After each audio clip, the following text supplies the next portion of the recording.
या व्हिडिओमध्ये जी गोष्ट रेकॉर्ड झाली आहे ना, ते जर तुम्हाला समजलं नाही तर हा व्हिडिओ तुमच्या मित्रांना लगेच शेअर करा आणि त्यांना विचारा. तर बॉबी शेरावत नावाचं इंस्टाग्रामवर एक पेज आहे. तो भाई ट्रॅव्हलिंग वगैरे खूप करतो, तर साहजिकच गोष्ट आहे की तो अनेक अशा हॉटेलमध्ये स्टे सुद्धा करत असेल. आता हा व्हिडिओ कोणत्या हॉटेलचा आहे, कोणत्या लोकेशनचा आहे हे तरी मला माहित नाही, पण भाईनी आपल्या कॅमेरामध्ये अशी भयानक गोष्ट रेकॉर्ड केली ना, जे पाहून तुमच्याही अंगावर काटा येईल. व्हिडिओ बघा तुम्ही.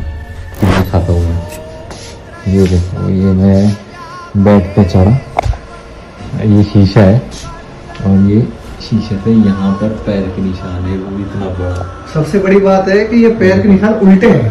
ये पैर का निशान है और ये पैर का निशान है कहाँ पे, ये देखो कितना ऊपर है और ये, उल्टा हाँ ये यहाँ पे खड़ा है, हम लोग यहाँ पे खड़े हैं, ये बेड है, ये गेट कितना ऊपर है, है. ये गेट है और पैर का निशान यहाँ पे कहाँ से आ गया. वो भी उल्टा पैर का निशान.